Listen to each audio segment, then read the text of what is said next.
وأشهد أن محمدا عبد الله ورسوله صلى الله عليه وعلى آله وأصحابه أجمعين. أما بعد. സഹോദരൻ, കഴിഞ്ഞ ദിവസം നമ്മൾ സൂറത്തുൽ ഖലമിൻ്റെ അവസാന ഭാഗത്താണ് എത്തിയത്.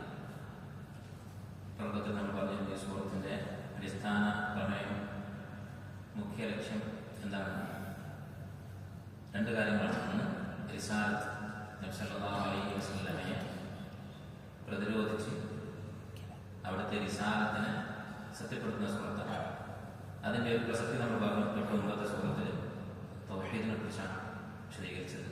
അള്ളാഹുവിൻ്റെ റബൂബിയത്ത്, അവൻ്റെ അളമത്ത് വിശദീകരിച്ചുകൊണ്ട്, അവൻ്റെ മുൽക്ക് വിശദീകരിച്ചുകൊണ്ട്, അള്ളാഹുവിൻ്റെ ആധിപത്യത്തെക്കുറിച്ച്, അത് ഈ പ്രപഞ്ചത്തിൽ എന്തൊക്കെ കാര്യത്തിൽ അവൻ്റെ ആധിപത്യ പ്രകടനമാണ് എന്ന് വിശദീകരിച്ചുകൊണ്ട് അള്ളാഹുവിൻ്റെ അധികാരവും മഹത്വവും ബോധ്യപ്പെടുത്തി അതുവഴി തൗഹീദ് ഉറപ്പിക്കുകയാണ് സൂറത്തുൽ മുൽക്കിൻ്റെ വിഷയം. അത് കഴിഞ്ഞാൽ അതിനോട് യോജിച്ച വിഷയമാണ് അടുത്ത പ്രധാനപ്പെട്ട വിഷയമാണ് റിസാലത്ത്. ആ തൗഹീദ് പഠിപ്പിക്കാൻ വേണ്ടി വന്ന റസൂലിൻ്റെ സത്യസന്ധത, അവിടുത്തെ സ്വഭാവ മേന്മ, വിശ്വാസത, അത് വിശദീകരിക്കുകയാണ് സൂറത്തുൽ ഖലം. അതുപോലെ തന്നെ സൂറത്തുൽ അഖ്ലാഖ് എന്നീ സൂറത്തിനെ വിളിച്ചിട്ടുണ്ട് പണ്ഡിതന്മാർ. എന്തുകൊണ്ടാണ്? അത് രണ്ടും യഥാർത്ഥത്തിൽ ഒരേ കാരണം തന്നെയാണ്. സല്ലല്ലാഹു അലൈഹി വസല്ലമയെ ഈ സൂറത്ത് മഹത്വപ്പെടുത്തുന്നത് അവിടുത്തെ സത്യസന്ധതയും അതുപോലെ തന്നെ റിസാലത്തിനെയും തെളിയിക്കുന്നത് നബിയുടെ സ്വഭാവത്തിലൂടെയാണ്. എന്താണ് സ്വഭാവം റിസാലത്തും തമ്മിലുള്ള ബന്ധം? സത്യസന്ധനായ ഒരാൾ, സൽസ്വഭാവിയായ ഒരാൾ നുണ പറയേണ്ടതില്ല. സാധാരണ കാര്യങ്ങൾ പോലും നുണ പറയാത്ത, വഞ്ചിക്കാത്ത, അൽ അമീൻ ആയിട്ടുള്ള, എല്ലാ സൽസ്വഭാവത്തിനെയും പുറമെയായിട്ടുള്ള റസൂലുള്ളാഹി സ്വല്ലല്ലാഹു അലൈഹി വസല്ലം നിസ്സാര കാര്യങ്ങളിൽ കളവ് പറയാത്ത, വഞ്ചിക്കാത്ത വ്യക്തി പെട്ടെന്നൊരു ദിവസം വലിയൊരു വഞ്ചനയുമായി വരേണ്ട യാതൊരു കാര്യവുമില്ല. അതാണ് ഈ സൂറത്തിൻ്റെ വിഷയം എന്ന് പറഞ്ഞു. തുടർന്ന് നബി സല്ലല്ലാഹു അലൈഹി വസല്ലമയെ ഭ്രാന്തൻ എന്ന് വിളിച്ചിരുന്ന മക്കയിലെ നിഷേധികൾ, ഇസ്ലാമിൻ്റെ ശത്രുക്കൾ, അവർക്ക് മറുപടി കൊടുത്തു. അവരാണ് യഥാർത്ഥത്തിൽ എല്ലാ ദുസ്വഭാവത്തിൻ്റെയും എല്ലാ ബുദ്ധിമോശത്തിൻ്റെയും ആളുകൾ എന്ന് പറഞ്ഞു.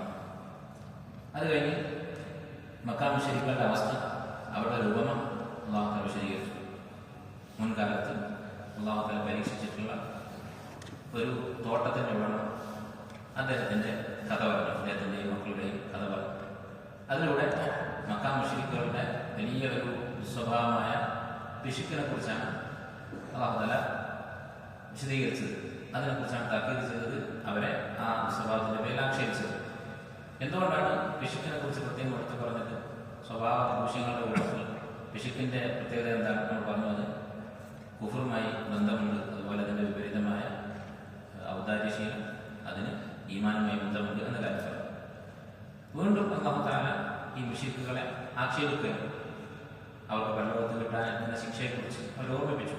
അല്ലാഹുവിൻ്റെ മുന്നിൽ സുജൂദ് ചെയ്യാൻ വേണ്ടി കൽപ്പിക്കും, അവർക്കത് സാധിക്കുകയില്ല. അതിന് കാരണം ദുനിയാവിൽ സുജൂദ് ചെയ്യാത്തതാണ്, അല്ലാഹു വിശ്വസിക്കാത്തതാണ് എന്നൊക്കെ വിശദീകരിച്ചു. അതാണ് നമ്മൾ പറഞ്ഞു നിർത്തിയത്.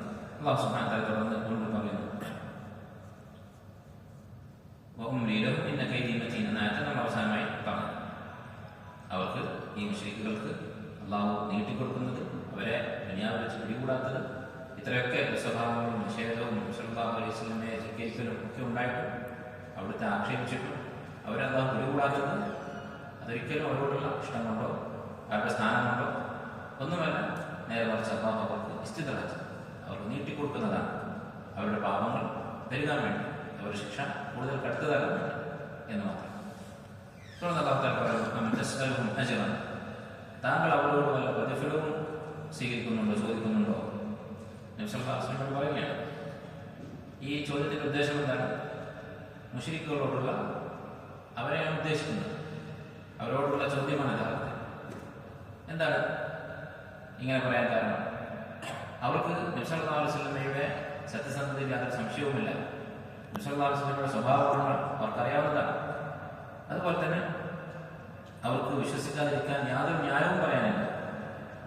അതൊക്കെ പറഞ്ഞതിന് ശേഷമാണ് ഈ ചോദിക്കുന്നത്. ഇനി അവസാനം ഈമാൻ സ്വീകരിക്കാൻ, മുഅ്മിനാകാൻ, മുസ്ലിമാകാൻ എന്താണ് തടസ്സം?